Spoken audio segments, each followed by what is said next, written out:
Good morning student, मैं Anshu sir और चल रही थी क्लास 8 की मॉडर्न हिस्ट्री, जिसमें हम पढ़ रहे थे चैप्टर 3।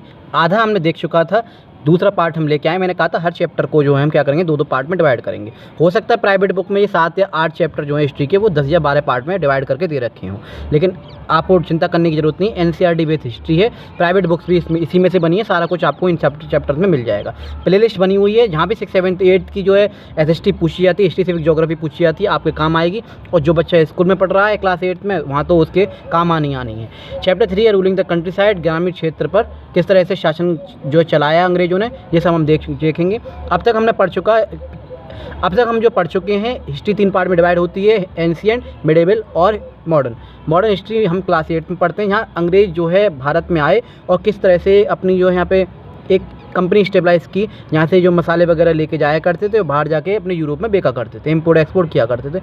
छोटी सी शुरुआत की थी कंपनी की, फिर जहाँ जगह लेके थोड़ा सा ऑफिस बनाया, ऑफिस को धीरे धीरे कंपनी बनाई, कंपनी को धीरे धीरे एक किला बना लिया। और यहाँ के राजा महाराजाओं को क्या करते, यहाँ के राजा महाराजाओं को बहला फुसला कर कैसे भी अपनी बातों में लाकर धीरे धीरे क्या है अपना व्यापार बढ़ाते रह गए। और धीरे धीरे क्या है यहाँ के जो पॉलिटिकल सपोर्ट लेते हुए क्या करा, यहाँ पे शासन करना शुरू कर दिया। तो बहुत सारी चीज़ें हम देख चुके हैं। आगे हम देखेंगे किस तरह से ग्रामीण क्षेत्रों पर जो है अंग्रेजों ने शासन किया और किस तरह से धीरे धीरे उन्होंने जोर जबरदस्ती जो है किसानों से और लोगों से जो क्या किया, ज़मींदार वगैरह से ज़बरदस्ती जो खेती बाड़ी कराई। तो मैं अंशु सर, माई टीचर के नाम से हमारा चैनल है, यूट्यूब पर चैनल है @myteacher अंशु सर के नाम से आप यूट्यूब पर सर्च कर सकते हैं। डिफरेंट टाइप के सब्जेक्ट, डिफरेंट टाइप की क्लासेस आपको नजर आएंगी। मैं एक टीचर हूँ, मेरा एक एम है फ्री ऑफ कॉस्ट में हर घर तक जो है नॉलेज पहुंचाना चाहता हूं। तो आप इस वीडियो को ये सोच के शेयर कर दिया करें कि एक जो नॉलेज को शेयर कर रहे हैं। हो सकता है आपकी वीडियो काम ना आए, लेकिन हो सकता है किसी न किसी के बहुत ज़्यादा काम आए। आज भी ऐसे बहुत सारे लोग हैं और आज भी ऐसे बहुत सारे बच्चे हैं जिनकी आर्थिक स्थिति ठीक नहीं है, इनके पास कोचिंग के लिए सफिशिएंट मनी नहीं है, तो आराम से वो क्या है यहाँ से फ़ायदा ले पाएंगे। तो चलिए आगे पढ़ेंगे। और देखिए, हिस्ट्री बोरिंग आपको लगती है, ये सोच के अगर आप पढ़ेंगे ना कि बहुत बोरिंग है यार, नहीं पढ़ना नहीं है, ये सोच के आप पढ़िए कि फ्रीडम फाइटर जो रहे होंगे, कितने सारे लोग रहे होंगे जिन्होंने हमारे देश को आज़ाद किया है। बहुत सारी चीज़ें हमें अपने इतिहास के बारे में पढ़ने को मिलेंगी कि क्या क्या रहा होगा, क्या क्या हुआ होगा, कैसे अंग्रेज आए होंगे, कैसे मुग़ल शासन रहा होगा, क्या क्या किया होगा। तब जाके हम जो है यहाँ पे जो आराम से फ्रीली घूम सकते हैं, कुछ भी खा सकते हैं, पी सकते हैं, बोल सकते हैं, एक रूल्स और रेगुलेशन के थ्रू। तो चलिए आगे पढ़ते हैं चैप्टर 3 को, जो है दूसरा पार्ट, और चैप्टर 3 को करते हैं फिनिश आज। ठीक है, स्टार्ट करते हैं। चलिए तो आगे देखते हैं, क्रॉप्स फॉर यूरोप के लिए फसलें। The British also realise that the countryside could not only the yield revenue, it could also grow the crops that Europe required. By the लेट 18th century the company was trying its best to expand the cultivation opium and indigo. अंग्रेजों ने ये महसूस किया कि ग्रामीण भारत जो है केवल राजस्व देने के लिए नहीं है, क्योंकि टैक्स वसूलने लग गई थी बंगाल का वो, कि यहाँ सिर्फ टैक्स वसूला नहीं जा सकता, यहाँ से सिर्फ व्यापार नहीं किया जा सकता। यहाँ क्या है, ये भारत जो है यहीं तक सीमित नहीं है, यहाँ पे क्या है, बल्कि यूरोप की बहुत सारी ज़रूरत है वहाँ पे, और यहाँ से हम पूरी कर सकते हैं के हिसाब से विशेष फसलें भी उगाई जा सकती हैं। 18वीं सदी के अंत तक ईस्ट इंडिया कंपनी ने अफीम और नील की खेती पर जोर देना शुरू किया। ठीक है, यहाँ ऐसी नहीं होती नहीं थी, कम होती थी लेकिन कम होती थी, इतनी मात्रा में नहीं होती थी, लेकिन उन्होंने बहुत ज़्यादा शुरू कर दी, क्योंकि यूरोप में तो फसलें हो ही रही हैं, यहाँ से भी करेंगे तो डबल मुनाफा होगा। शुरू कर दिया। अगले लगभग 150 वर्षों तक अंग्रेजों ने विभिन्न हिस्सों के में किसानों की ज़रूरतों की फसलें उगाने को मजबूर किया कि जो हमें फसलें ज़रूरत है, जिन चीज़ों की हमें ज़रूरत है वही आप उगाएंगे, जोर ज़बरदस्ती किया। जैसे कि जूट इन बंगाल में जूट उगाई गई। ठीक है, असम में जो है टी उगवाई गई, sugar cane in United Provinces जिसे हम आज उत्तर प्रदेश कहते हैं, wheat in Punjab, cotton in Maharashtra and Punjab, and rice in Madras. How was this done? The British used a variety of methods to expand the cultivation of crops that they needed. जो अंग्रेज़ों को ज़रूरत थी फसलों की, ठीक है, जो वो चाहते थे कि ये चीज़ हमें मिलनी चाहिए, ठीक है, यूरोप में इसकी ज़रूरत है, इसको बेचा जा सकता है और देशों में यूरोप के अलावा भी, और यहाँ भी बेचा जा सकता है, तो उनको जो ज़बरदस्ती वो उगवाया करते थे। जैसे कि बंगाल में पटसन, असम में चाय, उत्तर प्रदेश संयुक्त भारत प्रांत में जो गन्ना, पंजाब में गेहूँ, महाराष्ट्र और पंजाब में कपास, मद्रास दक्षिण भारत जो है उसमें चावल जो उगवाया करते थे और देश विदेश में जो बेचा करते थे और यूरोप की जो ज़रूरतें पूरी किया करते थे। जैसे कि आजकल की कंपनियाँ हैं ना, जैसे कि रिलायंस है, रिलायंस क्या है कंपनी, जो है एक टेलीकॉम कंपनी भी है, उसके पेट्रोल पंप भी हैं, उसका क्या है अब वो जो ग्रॉसरी में भी आ गई है। ऐसे बहुत सारे इलेक्ट्रिक पार्ट भी बनाती है। ठीक है, बहुत सारे जो है हर चीज़ में क्या है अपने हाथ पर मार रही है। ऐसी ईस्ट इंडिया कंपनी जो है यहाँ जब आई थी तो सिर्फ व्यापार करने आई थी, यहाँ से मसाले वगैरह लेके जाया करती थी और वहाँ जाके बेचा करती थी। लेकिन वे धीरे धीरे क्या किया, यहाँ स्टेबलाइज हो गई, टैक्स वसूलने लग गई राजा महाराजाओं को चापलूसी कर आगे कैसे भी करके धीरे धीरे शासन बढ़ाना शुरू किया, जैसे कि हमने पिछले चैप्टर में पढ़ा है। और फिर क्या सोचा उसने कि क्यों ना जो टैक्स वसूलना और यहाँ से सामान ले जाए ना, क्यों ना यहीं से अगर हम उगवाएँ तो और ज़्यादा फ़ायदा होगा। मतलब हर जगह जो क्या करना उसे हाथ मारना शुरू किया, कैसे भी करके ज़्यादा से ज़्यादा बेनिफिट हो और ज़्यादा से ज़्यादा लोग जो यहाँ के जो के अंडर में आए हमारे, और हम यहाँ पे आराम से शासन कर सकें और यहाँ से ज़्यादा इनको लूट लो। और क्या है, बस सोर्स ऑफ इनकम ज़्यादा से ज़्यादा होनी चाहिए, जैसे कि आजकल की कंपनियां कर रही हैं। अंग्रेज़ों ने इन फसलों का उत्पादन फैलाने के लिए तरह तरह के तरीके अपनाए। इस पार्ट में ऐसी ही एक फसल और उसकी उत्पादन पद्धति को विस्तार में हम समझेंगे, नील की खेती के बारे में।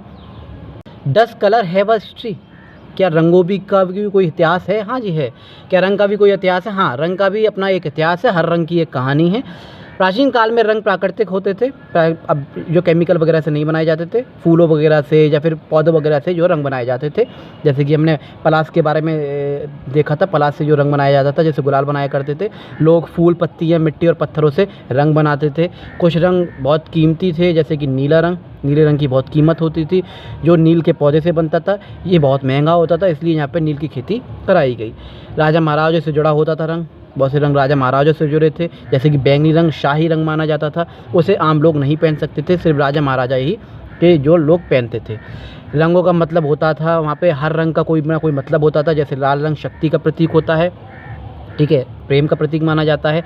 औपनिवेशिक काल में रंगों पर व्यापार हुआ, जैसे अंग्रेज़ों ने भारत में नील की खेती ज़बरदस्ती करवाई, क्योंकि इसकी जो है यूरोप में जो है मांग बहुत थी और देश विदेशों में बहुत ज़्यादा मांग थी, तो यहाँ से लेके जाते थे। पहले यूरोप की जो है ज़रूरतों को पूरी करते थे और फिर अगर बच जाता था तो और देश विदेश बेचा करते थे, क्योंकि यहाँ पे मैन पावर बहुत थी, तो यहाँ पे मजदूर की कीमत जो है बहुत कम थी, तो यहाँ प्रोडक्शन करना बहुत आसान होता था। और यहाँ की जो खेती बाड़ी की जो ज़मीन थी बहुत उपजाऊ थी, तो आराम से कोई भी खेती बाड़ी यहाँ आराम से हो जाती थी। रंग विरोध का प्रतीक माना जाता था। और 6 पॉइंट में देखेंगे, रंग विरोध का भी प्रतीक माना जाता है। भारत में नील की ज़बरदस्ती खेती के खिलाफ किसानों ने आंदोलन भी किया, जिसे नील विद्रोह के नाम से जाना गया। रंग अब आम हो गए हैं, लेकिन अब जो आजकल जो केमिकल से रंग बन जाते थे वो सस्ते मिल जाते हैं, रंग सस्ते बन जाते हैं, और लेकिन जो वो जो टिकाऊ रंग नहीं होते, जो कि नेचुरली जो हम पहले ऑब्टेन किए जाते थे। तो ये सारी चीज़ हम जिसमें पढ़ने वाले हैं। फिगर 5 और 6 में अगर देखें तो एक कलमकारी प्रिंट यहाँ दे रखा है, एक आपको मॉरिस कॉटन की प्रिंट एक यहाँ दे रखी है, एक चित्रकार दे रखा है, ठीक है, एक कलमकारी छापा है यहाँ पे, आप देख सकते हैं हिंदी इंग्लिश दोनों में।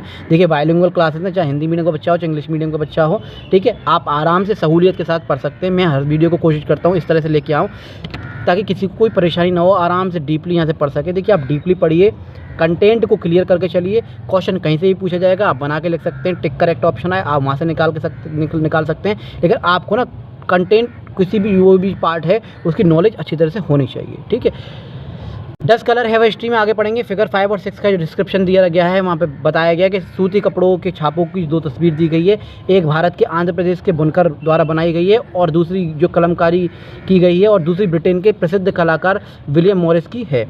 इन दोनों में एक ही समानता है, दोनों ही जो है आप देखें गौर से अगर उन चित्रों को तो नीले रंग से बने हुए हैं। किससे बने हुए हैं? नीले रंग से, बहुत ही बेहतरीन तरीके से उसमें डिज़ाइन की हुई है। There is one thing common in 2 prints, both use a rich blue colour commonly called indigo, जिसे हम इंडिको के नाम से जानते हैं। यह एक रंग विशेष पौधे से निकाला जाता था, ठीक है, ये जो रंग था नीला रंग जो प्रिंट वगैरह किया था, ये एक विशेष पौधे से निकाला जाता था, जैसे नील का पौधा कहते थे, जैसे नील कहते हैं। संभावना है कि अगर आप मान के चलें तो 19वीं सदी में मॉरिस द्वारा जो प्रयोग किया गया नील है, इसमें प्रिंट छापे में जो नील प्रयोग की गई है, ये भारत से ही आई होगी, क्योंकि उस समय भारत दुनिया में नील का सबसे बड़ा स्रोत था। For India was the biggest supplier of indigo in the world that time, उस टाइम जो सबसे ज़्यादा जो है नील की खेती हमारे भारत में की जाती थी और देश विदेशों में नील जो बेची जाती थी। The indigo plant grows primarily in the tropics. By the 13th century, indigo was being used by the cloth manufacturer in Italy, France and Britain to dye cloth. नील का पौधा मुख्य रूप से उष्णकटिबंधीय क्षेत्रों में उगता है। उष्णकटिबंधीय से मतलब जो ट्रॉपिकल रीजन जो होते हैं जहाँ गर्मी थोड़ी ज़्यादा होती है, ऐसा एरिया जहाँ सनराइज़ जो है सन रे जो डायरेक्टली पड़ती हैं, जो कि हमारा ट्रॉपिक ऑफ कैंसर का एरिया होता है, ठीक है। मैप में आप देखेंगे तो यहाँ थोड़ी गर्मी ज़्यादा होती है, तो वो एरिया 13वीं सदी तक इटली, फ्रांस और ब्रिटेन की जो कपड़े का उत्पादक था, भारतीय नील का उपयोग कपड़ों की रंगाई के लिए करते थे। यहाँ से जो नील जाया करती थी, वहाँ के लोग यहाँ से नील से जो है क्या करते थे, वहाँ के कपड़े रंगा करते थे। क्यों? क्योंकि यहाँ की नील जो है बहुत टिकाऊ होती थी, आराम से जो है नील का रंग जो है उतरता नहीं था। परंतु इसकी मात्रा बहुत कम थी तो कीमत ज़्यादा थी, क्योंकि इंडिया में उस टाइम इतनी नहीं उगाई जाती थी, क्योंकि कोई चीज़ अगर कम होगी तो उसकी कीमत वैल्यू जो है ज़्यादा होती है, कीमत बहुत अधिक होती थी। इसलिए यूरोपीय उत्पादक ने जो है, तो यूरोप में जो है एक अन्य पौधा जो है बॉर्ड नाम का उगाया जाता था। जैसे इंडिया में नील का पौधा होता था, ऐसे ही वहाँ बॉर्ड नाम का एक पौधा होता था, यहाँ से जो नीला रंग निकाला जाता था, लेकिन वो इतना टिकाऊ नहीं था जितना इंडिया का था। Being a plant of temperate zone, board was more easily available in the Europe. Europe में board नाम का जो पौधा था आसानी से मिल जाता था, ग्रो होता था। It was grown in the northern Italy, southern France and it's part Germany, Britain. Worried by the competition from indigo, board producer in Europe pressurized their government to ban the import of indigo. शीतोष्ण जलवायु में उगता था, जो कि ठंडे area में उगता था, वो बॉर्ड नाम का जो पौधा था यूरोप में, तो यूरोप में आसानी से मिल जाता था। यूरोप के व्यापारी यूरोप में जो बॉर्ड प्लांट के जो व्यापारी थे, जो बॉर्ड उगाया करते थे, प्लांट वगैरह की क्रॉप किया करते थे, वो चाहते थे कि बाहर से जो है नील जो ना आए, जो इंडिको जो भारत से आ रही थी और या फिर और भी देशों से विदेशों से आ रही थी, वो यूरोप में ना आए, ताकि जो बॉर्ड जो वहाँ उगा रहे थे उनका ये फ़ायदा हो। क्योंकि बाहर से अगर आएगी तो उन्हें अगर सस्ती मिलेगी तो वो चीज़ इंडिको को लेंगे, बॉर्ड की प्लांट की जो नील होगी उसको क्यों लेंगे। हर कोई चाहता है कि सामान जो ज़्यादा से ज़्यादा सस्ता मिले और टिकाऊ हो। तो उन्होंने क्या कोशिश की है कि यूरोप में बाहर से नील ना आए, ठीक है, इंडिको वगैरह जो बाहर से ना आए, ताकि यहाँ से जो पौधा हो रहा है यहीं की यहीं नील का उत्पादन हो और यहीं की यहीं जो है सेल हो और यहीं की यहीं जो है बेचा जाए। तो बॉर्ड के उत्पादक तो जितने प्रोड्यूसर थे, जो बॉर्ड जो उगाया करते थे यूरोप में, उन्होंने कैसे भी करके प्रेशराइज करके सरकार को वहाँ की उन्होंने क्या किया, बाहर से नील की जो आती थी इम्पोर्ट होती थी उस पर पाबंदी लगा दी। कई सालों तक ऐसा चला। The close dyers, however, preferred indigo as a dye. Indigo produced a rich blue color, whereas the dye from board was pale and dull. कपड़ों को रंगने के लिए अंग्रेजों को नील की सबसे ज़्यादा अधिक पसंद था, क्योंकि इसका गहरा और चमकदार नीला रंग मिलता था, जो हमारा भारत का नील था। जबकि अन्य स्रोतों में मिली हुई, जबकि और प्लांट्स वगैरह ऐसे नील जो बनाया करते थे, रंग फीका और बेजान होता था, जैसे कि बॉर्ड प्लांट्स का। 17वीं सदी तक यूरोपीय देशों ने नील के आयात पर लगी रोक हटवाने के लिए अपनी सरकारों को राजी किया। यहाँ के जो वहाँ पे जो यूरोप में जो जितने भी अंग्रेज रह रहे थे, या इंडिया में जो ईस्ट इंडिया कंपनी उन लोगों ने बना रखी थी, उन लोगों ने वहाँ जाके इंडिको को दिखाया और बॉर्ड प्लांट को दिखाया। उन्होंने कंपेरिजन कराया कि देखिए यहाँ के एक तो जो है इंडिको सस्ती भी है बॉर्ड प्लांट से, और जो है वहाँ से हम आराम से इंपोर्ट कर सकते हैं। वहाँ पे मजदूरी बहुत मजदूरों की कीमत बहुत कम है, मजदूरी बहुत कम लेते हैं, प्रोडक्शन हम हाई कर सकते हैं, ज़्यादा से इंपोर्ट कर सकते हैं। तो कैसे ना कैसे करके और कंपैरिजन दिखाया। देखिए बॉर्ड प्लांट के कपड़ों का रंग बहुत जल्दी फीका हो जाता है, ये बहुत टिकाऊ है, अच्छा है, हम आराम से इसको इंपोर्ट कर सकते हैं और बॉर्ड प्लांट से सस्ता मिलेगा। तो कैसे ना कैसे वहाँ की जो यूरोप की जो देश थे, यूरोप जो देश था, वहाँ की सरकार को जो है जो मनाया और फिर से जो है इंपोर्ट जो है चालू कर दिया नील का। The French began cultivation in Indigo Domingo and in the Caribbean, in Iceland, the Portuguese in Brazil, the English in Jamaica and the Spanish in Venezuela. इसके बाद फ्रांसीसी, पुर्तगाली, ब्रिटिश, स्पेनिश लोगों ने कैरीबाई द्वीपों, जो कैरीबाई द्वीप था वेस्ट इंडीज़ की तरफ का, ब्राज़ील, जैमिका, वेनेजुएला और उत्तरी अमेरिका में नील की खेती शुरू कर दी। तो वहाँ पे इन एरिया में नील की खेती शुरू हो गई थी। By the end of 18th century, the demand for India indigo grew further. अब क्या हुआ, धीरे धीरे 18वीं सेंचुरी तक जो है इंडिया की जो इंडिको की डिमांड बहुत बढ़ने लगी। British began to industrialise and its cotton production expanded dramatically, creating an enormous new demand for cloth dye. अब हुआ कि 18वीं सदी के अंत तक भारत की नील की मांग बहुत बढ़ गई, क्योंकि इंग्लैंड में औद्योगिकीकरण जो है, इंडस्ट्रियलाइजेशन जो है शुरू हो गई थी कपड़ों की, और कपड़े की इंडस्ट्रियलाइजेशन शुरू हो गई थी। तो कपड़ों को रंगना ज़रूरी था, और रंगने के लिए चाहिए थे नील, क्योंकि नील ज़्यादा पसंद की जाती थी और कपड़ा उत्पादन बढ़ गया था। लेकिन उसी समय वेस्ट इंडीज़ और अमेरिका से जो नील आ रही थी यूरोप में, वो किसी भी तरह उसकी आपूर्ति होने लगी और वो बंद होने लगी। वहाँ के मजदूरों ने जो है क्या किया, आंदोलन शुरू कर दिया था, क्योंकि ज़बरदस्ती खेती कराई जाती थी। तो वहाँ के आंदोलन शुरू हो गया। अब जाएँ कहाँ, तो उन्होंने सोचा कि क्यों ना हम जो इंडिया से इम्पोर्ट करें, इंडिया में जो क्रॉप प्रोडक्शन जो है इंडिया का इंडिको का जो है उगाना शुरू करें, यहीं से हम जो है सप्लाई करेंगे। तो इस तरह से भारत में नील की खेती की शुरुआत हुई। 1783 से 1789 के बीच में वैश्विक नील उत्पादन आधा रह गया। अब ब्रिटेन के अंग्रेज नील की आपूर्ति के लिए नए स्रोत जो है तलाश कर रहे थे। Between 1783 and 1789 the production of India in the world fell by half. Cloth dyers in Britain now desperately looked for new sources of indigo supply from where could this indigo be produce, क्योंकि England में जो है नील जो आ रही थी America से, West Indies से, वो बंद हो गई थी किसी कारण। अब जो वो नए नए जो है क्या कर रहे थे, तलाश रहे थे। बाय द डिमांड फॉर इंडिको, मैंने एक्सप्लेन किया है शॉर्ट में कि इंडिया में जो है इंडिको की डिमांड देश विदेशों में क्यों ज़्यादा होने लगी, क्यों? यूरोप में वस्त्र उद्योग विकास हो गया था, क्योंकि वहाँ पे इंडस्ट्रियलाइजेशन शुरू हो गई थी, बढ़ना शुरू हो गया था। धीरे धीरे कपड़ों का जो उद्योग था तेज़ी से बढ़ रहा था, जिसमें नील की ज़्यादा ज़रूरत थी, ठीक है, डाई की ज़रूरत थी। गहरे नील की गुणवत्ता, यहाँ की जो नील बनता था वहाँ की जो गुणवत्ता, जो क्वालिटी थी वो और बहुत बेटर थी और जगह की क्या है नील से। भारतीय नील से बना रंग गहरा और टिकाऊ होता था, जो यूरोपीय बाज़ार में बहुत पसंद किया जाता था। प्राकृतिक स्रोत था, एक तो नेचुरली बनाया जाता था, नेचुरली प्रोडक्ट था, ठीक है, केमिकल से यूज़ नहीं होता था, तो रंग आसानी से उतरता नहीं था। उस समय सिंथेटिक डाई नहीं बनती थी, इसलिए प्राकृतिक स्रोत से प्राप्त नील की मांग ज़्यादा होती थी। सस्ता उत्पादन था, क्योंकि भारत में श्रमिक जो मजदूर जो सस्ते थे, ठीक है, जिससे नील का उत्पादन यूरोप की तुलना में कम लागत में होता था। और दूसरी बात, यहाँ की जलवायु थी, यहाँ का एटमॉस्फेयर, यहाँ की मिट्टी की उपयुक्त जो थी, सॉइल की फर्टिलिटी जो थी, वो जो है नील की प्रोडक्शन करने में बहुत ही क्या थी, नील का प्रोडक्शन करने में बहुत ही अच्छी थी। भारत की जलवायु और मिट्टी नील की खेती के लिए उपयुक्त थी, विशेषकर बंगाल, बिहार और उत्तर प्रदेश में। तो ये जो है ये इसलिए जो है नील की खेती जो है धीरे धीरे मांग बढ़ने लग गई इंडिया से और देश विदेशों के लिए। कीवर्ड दे रखे हैं बीच बीच में, आपको इनको याद रखिएगा। प्लांटेशन, प्लांटेशन माने क्या होता है? Large farm operated by a planter employing various forms of force labour. बागान एक विशाल खेत जिस पर बागान मालिक जो होते थे बहुत सारे लोगों से जबरन काम करवाते थे, जैसे काफ़ी, ठीक है, कॉफ़ी हो गया, गन्ना, तंबाकू, चाय, कपास आदि के विशेष में बागानों का कुछ जो है जिक्र किया जाता है। हमने हिस्ट्री में पढ़ा है, डॉक्यूमेंट्स मिले हैं बहुत सारे। अब आगे देखेंगे ब्रिटेन टर्न्स टू इंडिया, जो जैसे कि अमेरिका से और वेस्ट इंडीज़ वगैरह से नील का उत्पादन कम हुआ, वहाँ जो क्लोथ जो इंडस्ट्रियलाइजेशन बढ़ने लग गई, कपड़ों का जो है उद्योग बढ़ने लग गया, व्यापार बढ़ने लग गया, नील की मांग ज़्यादा थी, तो अब उन्होंने जो है इंडिया में खेती बाड़ी शुरू की। Britain turns to India, Bharat में ब्रिटेन की बढ़ती दिलचस्पी। Faced with the rising the demand for indigo in Europe, the company in India looked for various ways to expand the area indigo cultivation। आप ना हर चैप्टर को ये सोच के एक कहानी की तरह पढ़ लिया करें, हिस्ट्री, सिविक, ज्योग्राफी की। आपको ये लगेगा कि हाँ ये सब हमारे साथ हुआ है, हमारे एटमॉस्फेयर में ये सब चीज़ मौजूद है, हो चुकी है, होने वाली है और हो सकती है। बहुत सारे डिसएडवांटेज हम उनसे सीखेंगे, बहुत सारे एडवांटेज हम उनसे सीखेंगे। आप आराम से जो है हिस्ट्री को बोरिंग ना समझे, आप आराम से जो है दिलचस्पी के साथ किसी भी सब्जेक्ट को पढ़ा करें। जब आप बार बार उस चीज़ को पढ़ेंगे, समझेंगे अच्छी तरह से, ठीक है, बिना बोरियत के, तो आपको बहुत सारी नई नई चीज़ें सीखने को मिलेंगी और अच्छी तरह से आप जो है उसको याद रख पाएंगे। बढ़ती मांग, यूरोप में नील की मांग तेज़ी से बढ़ती रही, खासकर कपड़ों को रंगने के लिए भारत पर ध्यान।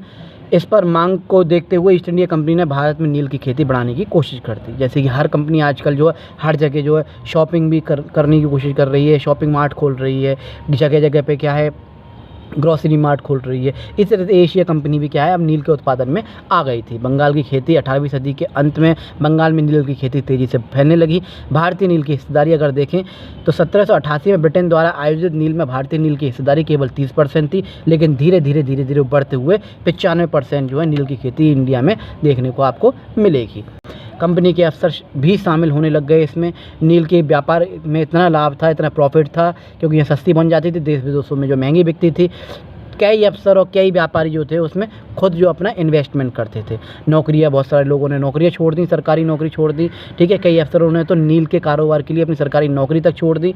विदेश से लोग यहाँ आके बसने लग गए, यहाँ की जो है खेत बाड़ी खरीदने लग गए, यहाँ की ज़मीन खरीदने लग गए और वहाँ पे जो है नील के बागान लगाने लग गए। Over the year the company officially left their jobs to look after the indigo business, attracted by the prospect of high profit. Numerous Scots and the Englishmen came to India and became planters.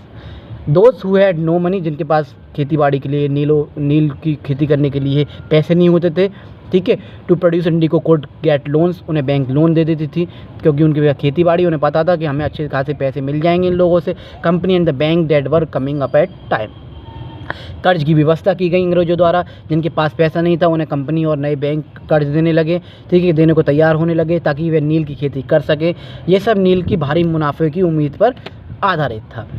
एक figure 7 आपको दे रखी है यहाँ जो है, और other देशों में जो है क्या है, नील की खेती ज़बरदस्ती कराई जाती थी तो विरोध हुआ। बाद में इंडिया में भी आपको देखने को मिलेगा, इसीलिए वहाँ से जो है जो सप्लाई बंद हो गया था यूरोप का। ठीक है, द स्लेव रिपोर्ट, देखिए डोमिंगो अगस्त 1791 में एक पेंटिंग दे रखी है आपको, जनवरी की बात है ये। 18वीं सदी में फ्रांस की कॉरिबे द्वीप में सेंट डोमिनिस में नील और चीनी की खेती शुरू की।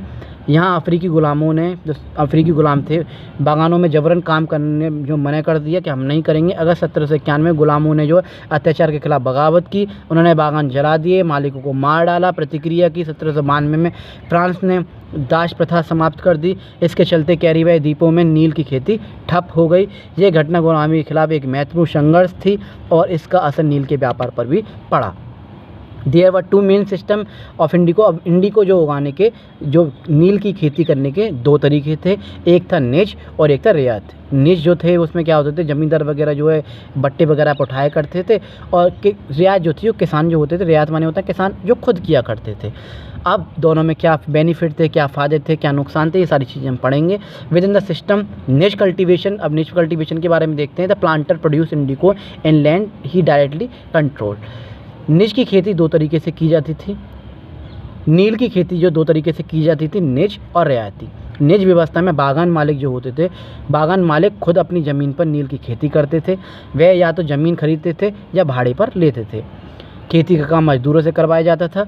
यहाँ ये तरीका बागान मालिकों के सीधे नियंत्रण में होता था। अब the planter found in difficulty to expand the area under निज cultivation, indigo could be cultivated only on fertile lands and these were already densely populated। अंग्रेज क्या होते थे, ज़मींदार जो बागान मालिक होते थे उनसे नील खरीद देते थे सस्ते रेटों में, और बागान मालिक क्या होते थे, मजदूरों को लगा के जो खेत वगैरह में क्या करते थे, नील को उगाया करते थे, या फिर आसपास की ज़मीन ज़्यादा से ज़्यादा लेते थे, खुद की भी होती थी और बट्टे पर उठा लिया करते थे। तो बागान मालिकों को नील की खेती के लिए उपजाऊ ज़मीन की ज़रूरत थी, लेकिन ऐसी ज़मीनों पर पहले से ही ज़्यादा आबादी और छोटे खेत थे। बड़े खेत पाने के लिए उन्हें फैक्ट्री के लिए जो आसपास ज़मीन थी, उन्होंने वो जो ज़मीन जो बट्टे पर जो है किसानों से जो उठा ली, और जो किसानों और जो अंग्रेज़ों के बीच वहीं से जो है एक तनाव पैदा हो गया। They attempted to lease in the land around the indigo factory and evict the peasant from the areas. जोर जबरदस्ती करते थे, उनसे कोई मना भी नहीं कर सकते थे, क्योंकि वो एरिया ही उनका था, वहाँ से टैक्स वो वसूल रहे थे। ठीक है, वहाँ जो है उनका क्या है, अच्छा दबदबा था। इसके अलावा मजदूरों की व्यवस्था भी कठिन थी, क्योंकि जब उन्हें सबसे ज़्यादा मजदूर चाहिए होते थे और उस समय जो धान की खेती हो रही होती थी, तो धीरे धीरे जो बहुत सारी प्रॉब्लम्स इंडिको कल्टीवेशन में इंडिको क्रॉप्स में देखने को आपको मिली। निज खेती डायरेक्ट कल्टीवेशन के लिए बहुत अधिक हल बैलों की ज़रूरत पड़ती थी। जो निज के जो खेती होती थी उसमें बहुत सारे जो प्लो और बुलक्स कार्ड जो होते थे उनकी ज़रूरत पड़ती थी। 1 bigha of indigo cultivation required 2 plough. This mean that the planter with 1000 bighas would needed 2000 plough. यदि 1 बीघा नील की खेती के लिए 2 हल चाहिए होते थे, अगर किसी के पास 1000 बीघा खेत ज़मीन है तो 2000 हल चाहिए होते थे। तो हलों की खरीद और रखरखाव एक बड़ी समस्या थी। किसान अपने हल और बैल खुद ही खेत जोतते थे, तो वो जो है बागान मालिकों को देना नहीं चाहते थे, इसलिए उनसे मदद नहीं मिल पाती थी। तो ये जो है क्या है, बहुत एक्सपेंसिव जो है खेती बाड़ी भी होती थी। नील उत्पादकों को जब ज़रूरत होती थी उस समय किसान चावल की खेती में व्यस्त होते थे, तो मजदूर ज़्यादा से ज़्यादा धान काटने में लगते थे, तो नील की कटाई के लिए बहुत सारे मजदूर भी नहीं मिलते थे। इस कारण 19वीं सदी के अंत तक बागान मालिक निज की खेती फैलाने में हिचकिचाते थे। जो अंग्रेज जो थे धीरे धीरे जो है निज की खेती जो एक तरीका था उसमें हिचकिचा रहे थे, क्योंकि एक्सपेंसिव बहुत था और मजदूर आसानी से नहीं मिलते थे। कुल मिलाकर नील की निज खेती 25% जो है 25% भी कम ज़मीन पर होती थी उस टाइम। बाकी ज़मीन पर रियायती व्यवस्था डायरेक्ट जो है किसान जो अपनी खेती बाड़ी किया करते थे। Less than 25% of the land producing indigo was under this system, the rest was under an alternate mode of cultivation, the ryoti system. अगर इसका शॉर्ट एक्सप्लेनेशन देखें सबका जो निज खेती का, तो महंगा और कठिन रखरखाव था इसका। निज की खेती के लिए किसान को खुद को ही सभी संसाधनों का प्रबंध करना पड़ता था, जैसे हल, बैल, बीज, मजदूर आदि। ज़्यादा मेहनत और समय लगती थी।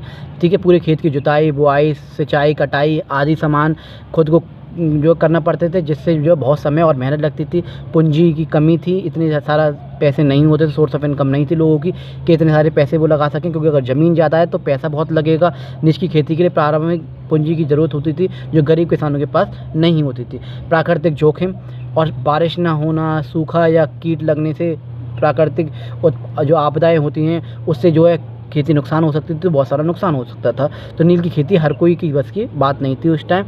बाज़ार पर निर्भरता, फिर जो है बाज़ार की कीमत क्या होगी, जितनी में हमें पैसे लगे हैं वो सारी पैसे हमें मिलेंगे या नहीं मिलेंगे, इन समस्याओं के कारण नील खेती जो है छोटे किसानों के लिए जोखिम भरी थी, वो इनमें जो हाथ नहीं डाला करते थे। नेक्स्ट एक कीवर्ड दे रखा है आपको, स्लेव। स्लेव माने होता है गुलाम, a person who is owned by someone else the slave owner. ऐसा व्यक्ति जो किसी दास स्वामी की संपत्ति होता है। गुलाम के पास कोई आज़ादी नहीं होती, उसे अपने मालिक के लिए काम करना होता है। बीघा, बीघा जो है एक ज़मीन की एक यूनिट बोल सकते हैं मापने की। ब्रिटिश शासन के से पहले बीघा का आकार अलग अलग होता था। बंगाल में अंग्रेज़ों ने इसका क्षेत्रफल करीब 1/3 एकड़ तय कर दिया था। याद रखेंगे इस चीज़ को। अब हम देखेंगे इंडिको ऑन द लैंड ऑफ रियात। और जो दूसरा सिस्टम था रियात सिस्टम, ठीक है, वो क्या होता है, जो डायरेक्ट किसान जो अपनी खेती बाड़ी करते हैं उनके बारे में देखेंगे। Under the ryoti system the planter force the ryot to sign a contract and agreement सट्टा। अब अंग्रेज़ों ने बहुत सारी चालाकी की, तो किसानों को किस तरह बहला फुसला के जोर जबरदस्ती ये कहा गया कि अपनी खेती में से जितनी भी आपकी खेती बाड़ी है उसमें से 25% खेत में से जो है 25% जो एरिया होगा उसमें आपको इंडिको उगानी पड़ेगी, नील की खेती करनी ही पड़ेगी। At time they pressurized the village of the headman to sign the contract on behalf of रियायत। रियायती व्यवस्था में बागान मालिक सीधे किसानों रियायतों को नील की खेती के लिए अनुबंध सट्टा करते थे। कभी कभी गांव के मुखिया को रियायती की ओर से सट्टा करवाने के लिए मजबूर किया जाता था। अनुबंध पर दस्तखत करने वाले रियायतों को बागान मालिक कम ब्याज पर नगद कर्ज भी दे देते थे। बहुत से किसान पे पैसा नहीं होता था तो बागान मालिक कहते थे हमसे पैसे ले ले और जो नील की खेती कर, और धीरे धीरे जो नील की खेती में प्रॉफिट होगा हमारे पैसे निकाल देना। But the loan committed the riot to cultivate indigo on at least 25% of the area under his holding। रियायतों को अपनी कम से कम 25% ज़मीन पर नील की खेती करनी ही पड़ेगी। बीज और खेती के उपकरण बागान मालिक देते थे, जबकि मिट्टी तैयार करना, बुआई और फसल की देखभाल वगैरह करना, ये सब जो है क्या है किसानों की जिम्मेदारी होती थी। यह व्यवस्था किसानों के लिए बहुत कठिन और शोषणकारी थी। When the crops was delivered to the planter after the harvest, a new loan was given to the riat and the cycle started all over again। Peasants who were initially tempted by the loan soon realized how hard the system has। कटाई के बाद जब किसान रियायत जो किसान जो होते थे फसल बागान मालिक को सौंपते थे तो उन्हें फिर से जो है नया लोन दे दिया जाता था कि दोबारा फसल करो, ठीक है, मिल जाता था। यही चक्र बार बार चलता रहता था। शुरुआत में जो किसान इन कर्जों से आकर्षित थे उन्हें जल्द ही समझ आ गया कि ये व्यवस्था है जो है ज़बरदस्ती कराई जा रही है, बहुत कठोर है। उन्हें नील की बहुत कम कीमत मिल रही है बाज़ार की तुलना में, और कर्ज भी कभी ख़त्म होने वाला नहीं है। There were the other problems to the planter usually insisted that the indigo be cultivated on the best soils in the which peasant preferred to cultivate rice। इसके अलावा बागान मालिक चाहते थे कि किसान अपने सबसे अच्छे खेतों की में जो नील उगाएं, लेकिन नील की जड़ें इतनी गहरी होती थी कि सॉइल की फर्टिलिटी सारी खींच लेती थी और सॉइल को जो है ख़राब कर देती थी। और दूसरा जो है अचानक से जैसे नील की खेती हमने कल्टीवेट की काटी तो दूसरी जो है फसल जो जल्दी नहीं उगती थी, तो सारी उपजाऊ शक्ति सोख ली थी। इस वजह से नील की कटाई के बाद खेत में धान जैसी दूसरी फसलें नहीं उगाई जा सकती थी। इसको एक्सप्लेनेशन अगर देखें शॉर्ट में, रियायत का मतलब था किसान या ज़मीन जोतने वाला व्यक्ति। अंग्रेज़ों ने रियायतों को किसानों को मजबूर किया कि वे अपनी ज़मीन पर नील उगाएं, इंडिको की खेती करें। नील की खेती की ज़मीन को जो कमज़ोर कर देती थी, नील की खेती जो क्या करती थी ज़मीन को बहुत ज़्यादा सॉइल की फर्टिलिटी ख़राब कर देती थी और अगली फसल जो अच्छी नहीं होती थी। किसानों को इसका बहुत दाम कम मिलता था, इसलिए भी जो है उसकी जो डिसएडवांटेज था जिससे उसे नुकसान होने लगा।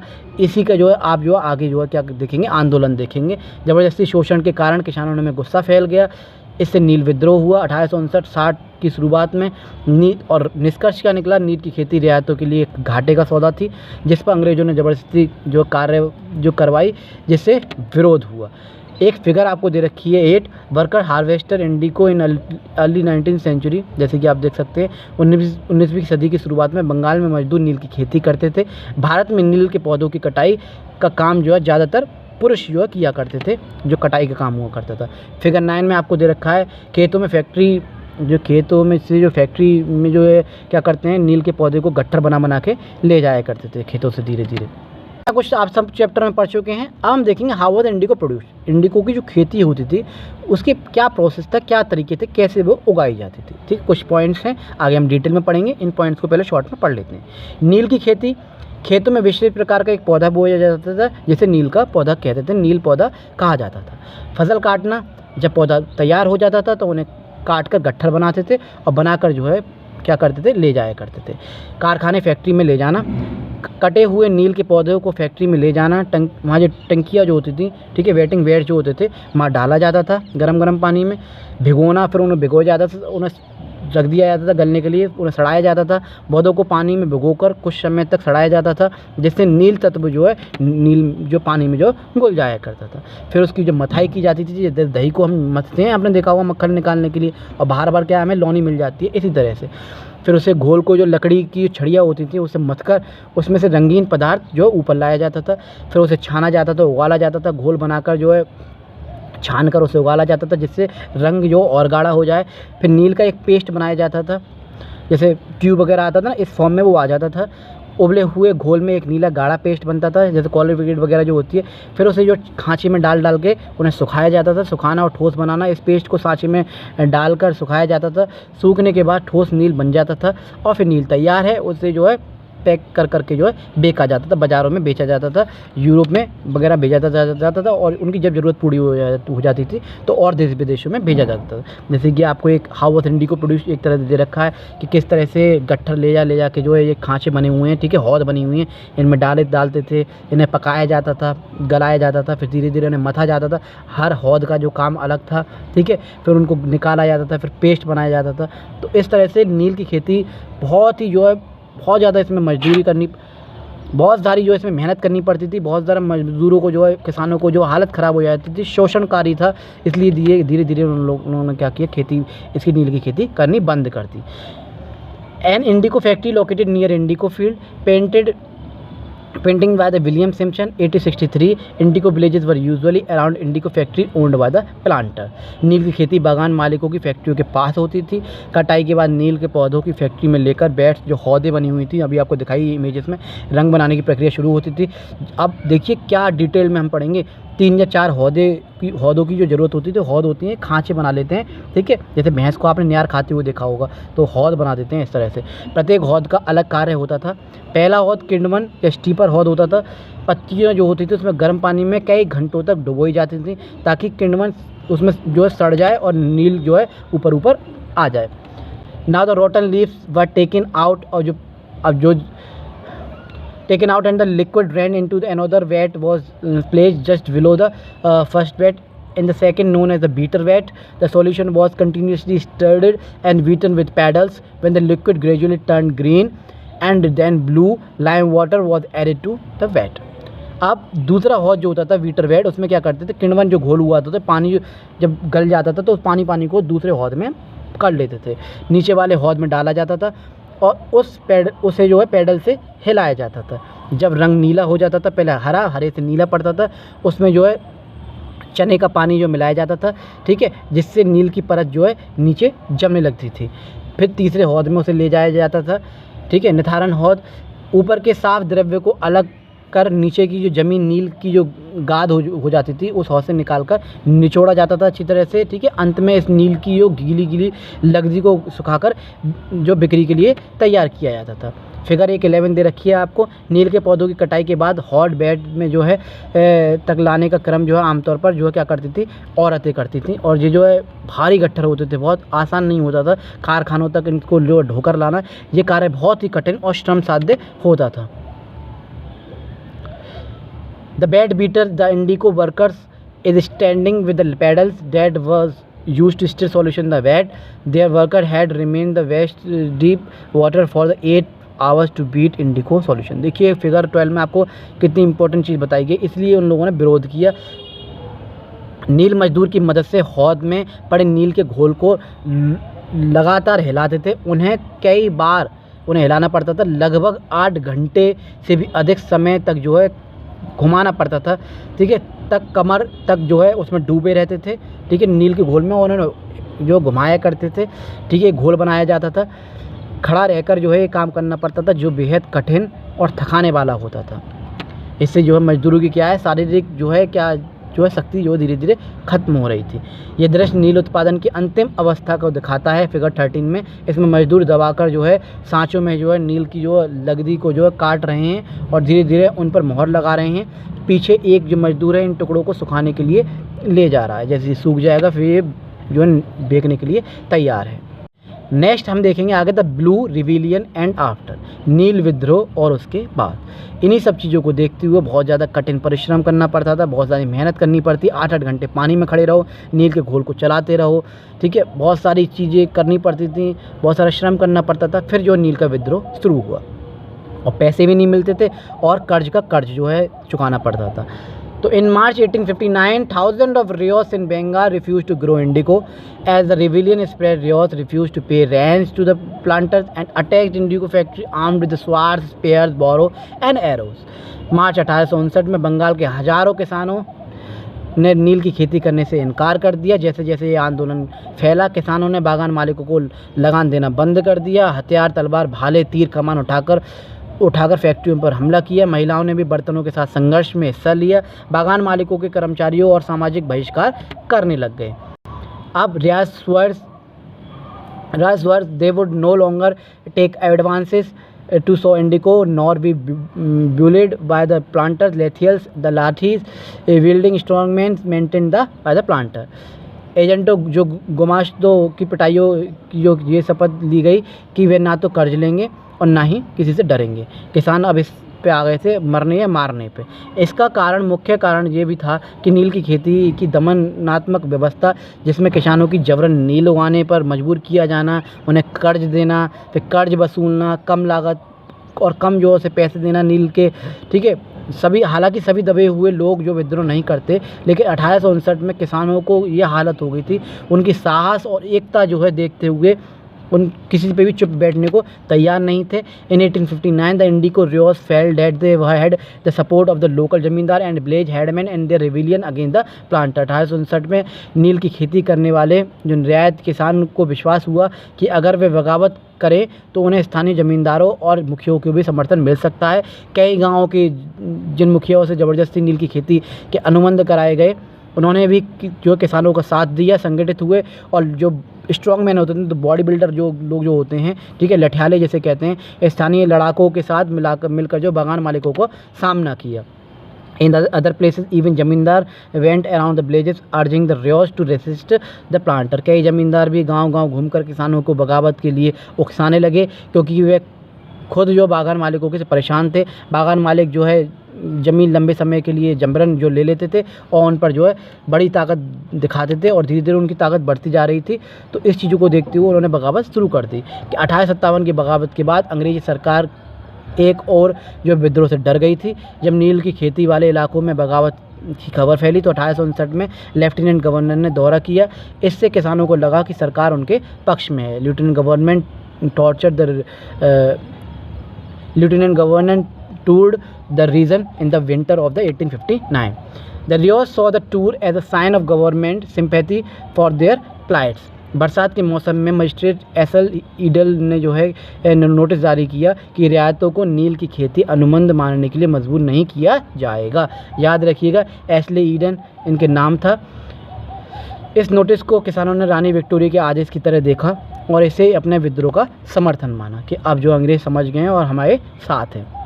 As the rebellion spread, intellectuals from the Calcutta rushed to the Indigo district. They wrote the misery of the ryots, the training of the planter and the horrors of the Indigo system. जब नील विद्रोह फैला तब कलकत्ता के पढ़े लिखे लोग नील जिलों में जाकर जो है किसानों की दशा और बागान मालिकों की ज़बरदस्ती को उजागर करने लगे। मैगज़ीन में छपने लगा, न्यूज़पेपर में छपने लगा, तो ये सारी चीज़ खुल के आने लग गई। तो इससे जो घबराकर सरकार के बागान मालिकों की रक्षा के लिए सेना भेजी गई और नील का जो आयोग बनाया गया और आयोग ने जांच कर ये पाया कि बागान मालिक दोषी हैं। मैंने कहा ना, अंग्रेज़ जो है अपने ऊपर जो है डायरेक्टली कोई चीज़ लेता ही नहीं है। अंग्रेज़ों ने पहले जो बागान मालिकों को उकसाया कि खेती बाड़ी करो और मजदूरों को लगा के जैसे नील की खेती करवाओ। अब वो पीछे हट गए और उन्होंने जो बागान मालिकों पर सारा जो आरोप ठोक दिया कि बागान मालिक जो है सारे दोषी हैं। रियायतों पर जोर जबरदस्ती जो किसानों पर जोर जबरदस्ती जो नील उगवाई जा रही है। आयोग ने यह भी माना कि नील की खेती रियायती के लिए लाभदायक नहीं है, यहाँ इनकी सॉइल की फर्टिलिटी ख़राब हो जाती है, दूसरी खेती जो है नहीं कर पाते, दूसरे जो क्रॉप जो नहीं उगा पाते हैं। ग्रो नहीं कर पाते हैं, इसलिए उसने रियायतों को सलाह दी कि पुराने अनुबंध को तोड़ सकते हैं और यदि चाहें तो भविष्य में नील की खेती छोड़ सकते हैं। The commission asked the ryots to fulfil their existing contract but also told them they would could refuse to produce indigo in the future. इस बगावत के बाद नील का उत्पादन बागों में गिर गया, जिससे बागान मालिकों ने बिहार की ओर रुख किया। फिर धीरे धीरे वहाँ पे जब उस एरिया में जो है नील की खेती बंद होने लग गई, अब वो बिहार की ओर बढ़ने लगे। 19वीं सदी के अंत में कृत्रिम रंगों में बन जाने से उनका जो व्यवसाय और भी प्रभावित हुआ और फिर भी नील के उत्पादन जो फैलाने में सफल रहे। With the discovery of synthetic dye in the late 19th century their business was severely affected but yet they manage to expand production. धीरे धीरे बहुत सारी जगह पर विद्रोह देखने को मिला, लेकिन जब तक जो है नील जो है पूरी तरह से फैल चुकी थी, अच्छा खासा प्रोडक्शन हो चुका था, अच्छी खासी कमाई की जा सकी थी। When Mahatma Gandhi return from the south Africa, जब साउथ अफ्रीका से महात्मा गांधी रिटर्न हुए, आ पीजेंट फ्रॉम बिहार का एक जो है किसान जो है persuade him to visit Champaran आने को महात्मा गांधी से कहा कि आप आइए और वहाँ के देखिए कि किस तरह से जो वहाँ के जो बागान मालिक हैं, वहाँ के जो अंग्रेज़ हैं, वहाँ के जो ईस्ट इंडिया कंपनी के लोग हैं, किस तरह से ज़बरदस्ती जो है नील की खेती करा रहे हैं। 1917 में महात्मा गांधी को एक किसान ने चंपारण बुलाया, जिससे चंपारण आंदोलन की शुरुआत हुई। ये एक जो है इंग्लिश के एक लिटरेचर चैप्टर में चंपारण विलेज के नाम से एक चैप्टर मिलता है। ये आंदोलन नील बागान मालिकों के अत्याचारों के खिलाफ था। चंपारण आंदोलन भारत में गांधी जी का पहला सत्याग्रह आंदोलन था, जो 1917 में बिहार के चंपारण जिले में हुआ था। बिहार का एक जिले था, ठीक है, चंपारण नाम का। संक्षिप्त जानकारी अगर देखें तो चंपारण बिहार 1917, नेता महात्मा गांधी, मुख्य कारण अंग्रेज नील बागान मालिक जो किसानों को ज़बरदस्ती 3 काठी प्रणाली के तहत अपनी ज़मीन के एक हिस्से पर नील की खेती करने को मजबूर किया करते थे, जिससे किसान बहुत परेशान थे। घटनाक्रम देखेंगे, गांधी जी को राजकुमार शुक्ला जो है ने किसानों की परेशानी बताई। गांधी जी चंपारण गए और किसानों की शिकायतें सुनी। ब्रिटिश सरकार ने उन्हें वहां से हटाना चाहा, लेकिन गांधी जी ने सत्याग्रह किया। सरकार को अंततः झुकना पड़ा और जांच समिति बनाई गई। किसानों को नील की जबरन खेती से मुक्ति मिली। गांधी जी का भारत में ये पहला सफल आंदोलन था। वहीं से धीरे धीरे आंदोलन शुरू हुए, सत्याग्रह शुरू हुआ और धीरे धीरे क्या हम आज़ादी की ओर बढ़ने लग गए। इससे उन्हें राष्ट्र एक पहचान मिली और सब लोगों को पता चला कि महात्मा गांधी नाम का भी कोई व्यक्ति है। एक स्रोत जो मिलता है यहाँ पे आपको देख सकते हैं, सोर्स ऑफ बहुत सारे मिले हैं, न्यूज़पेपर कटिंग से जो हिस्टोरियंस को मिलते हैं, ठीक है। नील गाँव का a song from an indigo producing village, एक जो गीत दे रखा है नील गाँव को, एक जो गीत है जो कि आपको दे रखा है, ठीक है। संघर्ष के क्षणों में लोग एक दूसरे को उत्साह बढ़ाने के लिए, सामूहिकता को भाव पैदा करने के लिए अक्सर गीत गाते थे। स्क्रीनशॉट दे रखा है, आप जो इसे पढ़ सकते हैं। एक और सोर्स मिलता है आपको, आई वुड रादर वेग देन सॉ इंडिको, हिंदी इंग्लिश दोनों में, भीख मांग लूँगा परंतु नील नहीं उगाऊँगा।